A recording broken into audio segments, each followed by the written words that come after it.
مولانا فضل الرحمان پاکستان کی سیاست میں دوستو ایک بڑا نام، بلکہ ایک عظیم نام۔ ملک کا بچہ ہر شخص، ہر طبقہ ان کے نام سے واقف۔ گزشتہ دنوں ان کی کراچی آمد ہوئی اور انہوں نے ایک دھواں دھار تقریر کی۔ آج اسی موضوع پہ ہمارا بلاغ ہوگا۔ ندیم آپ کی خدمت میں حاضر ہے۔ تمام دوستوں کو سلام اور آداب۔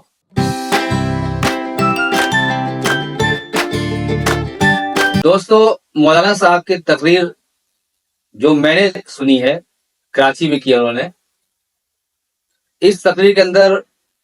کیونکہ میں بھی ان کا بہت بڑا فین ہوں، ان کا مداح ہوں، ایک ہمارے بہت عظیم مذہبی شخصیت ہے وہ، اور خاص کر وہ حضرات جو مذہبی رجحان رکھتے ہیں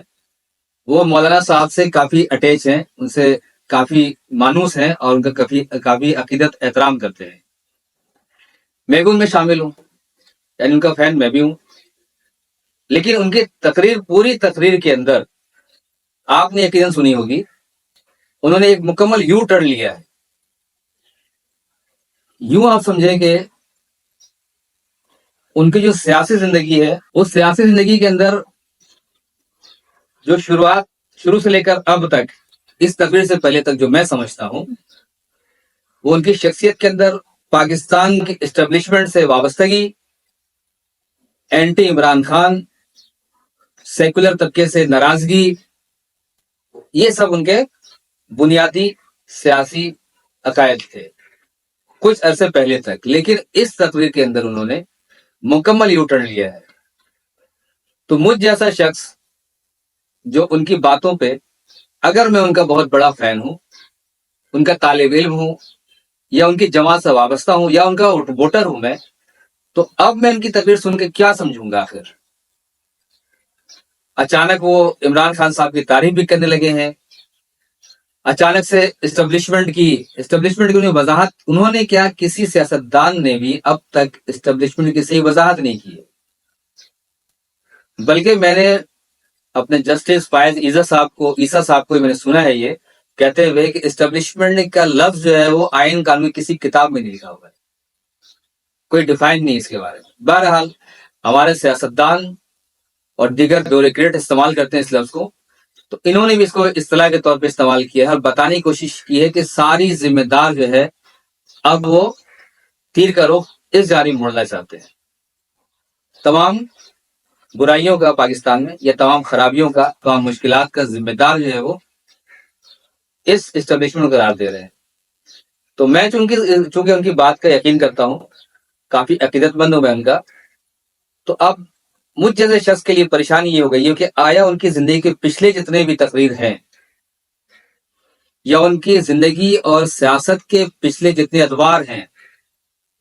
جس کے اندر حکومت کے اندر وہ رہ چکے ہیں، وہ سینیٹر رہ چکے ہیں، وہ وزیر رہ چکے ہیں، تمام برات لے چکے ہیں، تو اس دوران یہ ساری باتیں ان کو کیوں کرنا یاد آئیں؟ یا انہوں نے کبھی ہم سے، عوام سے، اپنے ووٹر سے، اپنے شاگردوں سے، اپنے سے محبت کرنے والے لوگوں سے انہوں نے کیوں چھپائی، یا ان کو سمجھنے میں اتنی دیر کیوں نہیں لگی؟ اس وقت فضل الرحمان صاحب قریباً 65-70 کے قریب تو ہوں گے۔ اس عمر میں جا کے اگر ان کو یہ سمجھ میں آ رہی ہے بات کہ ان تمام خرابیوں کی بنیاد کہیں اور ہے، ان کے جڑیں کہیں اور سے ملتی ہیں، تو آئے اتنے 30-35 سال کے عرصے میں جب تک وہ حکومت میں رہ چکے ہیں، سینیٹر رہے ہیں، وہ وزیر رہے ہیں، وہ بلکہ بعض معاملات میں تو وزیر اعظم اور صدر صاحب تک ان سے مشورے کرتے رہتے تھے،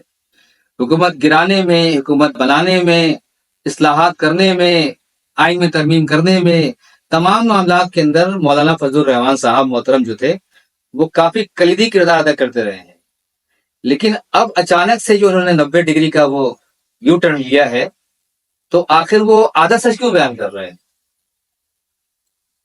وہ مکمل سچ بیان کریں، اس وقت سے بیان کریں، بلکہ جب سے انہوں نے سیاست میں حصہ لیا، ان کو کیسے استعمال کیا گیا،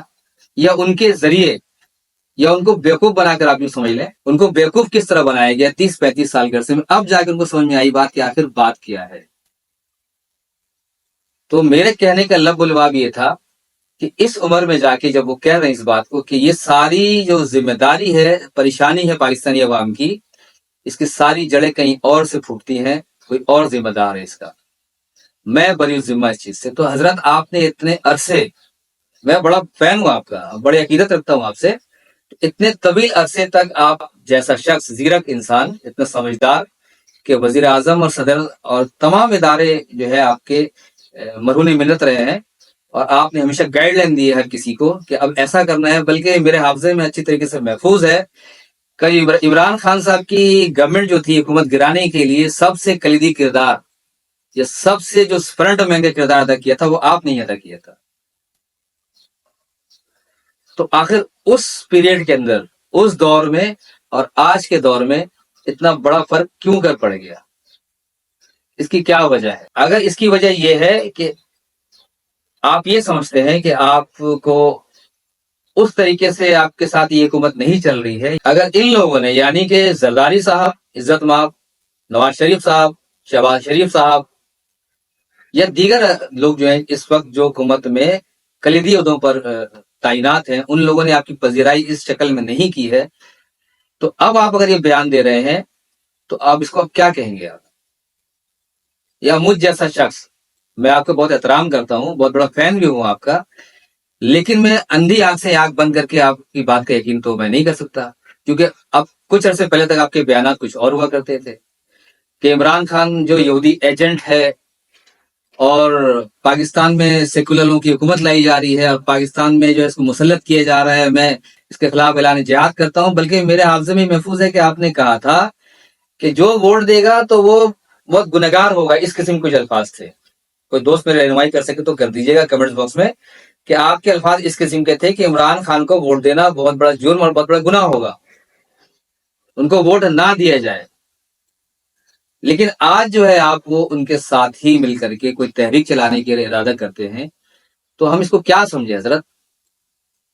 وہ آپ کے بیانات وہ صحیح تھے یا اب آپ کے بیانات صحیح ہیں؟ ماجرا کیا ہے؟ کوئی آپ کے چاہنے والے ہی بتا سکتے ہیں یا آپ خود، لیکن سچائی بیان کریں تو پوری بیان کریں دیانتداری کے ساتھ، اور مجھے امید ہے کہ آپ ایک انتہائی دیانتدار، جرات مند، سمجھدار اور بے باک لیڈر ہیں آپ، اس کا مجھے پورا یقین ہے۔ تو میں یہ بھی امید کرتا ہوں آپ سے کہ آپ پریس کانفرنس کے ذریعے یا کسی انٹرویو کے ذریعے یا خود کسی جلسے کے اندر مکمل صحیح اور مکمل سچ بیان کریں کہ پاکستان کی عوام کی ان تمام مسائل و آلام کا جو یہ برداشت کر رہے ہیں، جو آج روٹی تک کو محتاج ہو چکی ہے عوام، پانی گھر میں نہیں ہے صاف پینے کا، بجلی کا بحران ہے، گیس کا بحران ہے، تعلیم کا بحران ہے، 3 کروڑ سے زائد بچے پاکستان کے اسکول میں نہیں جا رہے۔ آپ خود چونکہ مدرسے سے بہت اچھی طریقے سے وابستہ ہیں اور آپ چاہتے ہیں کہ تعلیم کو فروغ ہو، یہ الگ بات ہے کہ چونکہ آپ مذہبی رہنما ہیں تو آپ کا مرکز اور محور جو ہے وہ مدارس ہیں، لیکن میں یہ جانتا ہوں کہ آپ تعلیم کو ہی آپ فوکس کر رہے ہیں، فقہ کو فوکس کر رہے ہیں، وہ الگ بات ہے۔ لیکن پاکستان کے اندر جو سیکولر حضرات ہیں، جو اسکول میں تعلیمی نظام بہتر لانا چاہتے ہیں، تو آیا 30-35 سالوں میں جب تک کہ آپ کے پاس قلمدان تھا یا جب تک کے پاس آپ کے پاور تھا یا جب تک کہ آپ کی بات سنی جا رہی تھی، تو آپ نے تعلیم کے شعبے میں، صحت کے شعبے میں کوئی بہت بڑا کردار ادا کیوں نہیں کیا؟ اور اگر آپ کرنا چاہتے تھے اور ایسا نہیں ہو پایا تو اس کا ذمہ دار کون ہے؟ آپ یہ میڈیا پہ آ کر کے، کسی انٹرویو میں، کسی جلسے میں آ کر کے مکمل سچ بیان کریں۔ آدھا سچ صحیح نہیں ہوتا ہے، کیونکہ کل کو چل کے جو آپ کے ٹھیک ہے فین ہوں گے، وہ اندھے اعتماد بھی کرتے ہوں گے آپ پر، آنکھ بند کر کے آپ بھروسہ کر سکتے ہیں، لیکن ہر شخص ایسا نہیں ہوتا ہے۔ میں ہی بہت بڑا فین ہوں آپ کا، لیکن میں یہ سمجھنا چاہتا ہوں کہ کل کو آیا 6 مہینے بعد، سال بعد، پھر آپ ہو سکتا ہے کہ آپ کے بیان میں تبدیلی آ جائے، پھر آپ کے بیان کے اندر یہ آ جائے کہ نہیں سب کچھ صحیح تھا، ہم دوبارہ سب صحیح کر دیں گے، یہ ساری باتیں غلط تھیں، غلط سمجھایا گیا تھا۔ تو یہ کچا پکا اور آدھا سچ آدھا جھوٹ، یہ سمجھ نہیں آتی مجھے بات۔ تو برائے مہربانی فضل الرحمان صاحب یا آپ کے معتقدین اور آپ کے جو شاگرد حضرات ہیں، وہ کمنٹ باکس میں آ کے مجھے ضرور بتائیں کہ آیا وہ جو ماضی تھا اس کے اندر آپ کے پاور بھی تھی اور آپ کچھ کرنے کی صلاحیت بھی رکھتے تھے اور آپ ایک جرأت مند اور ایک بہادر لیڈر ہیں، تو آیا اس زمانے میں آپ سے کیا کوتاہی ہوئی ہے، یہ ایسا کیا آپ کے ساتھ مجبوری تھی جس کی وجہ سے پاکستانی عوام کا مستقبل یا حال اس حال کو پہنچا ہے. تو انشاءاللہ دوستو آپ سے بھی یہ سوال ہے, آپ بھی مجھے جواب دے سکتے ہیں. ٹھیک ہے دوستو, انشاءاللہ پھر اگلے بلاگ میں ملاقات ہوگی اور کسی نئے موضوع پہ بات کریں گے. ویڈیو کو لائک کیجیے گا, شیئر کیجیے گا, کمنٹس باکس میں اپنی آرا سے ضرور آگاہ کیجیے گا, بیل آئیکن دبانا نہ بھولیں, اور تمام دوستوں کی گزارش ہے کہ زیادہ سے زیادہ سبسکرائب کریں, سپورٹ کریں. آپ کا ندیم. انشاءاللہ پھر ملاقات ہوگی. سلام اور آداب.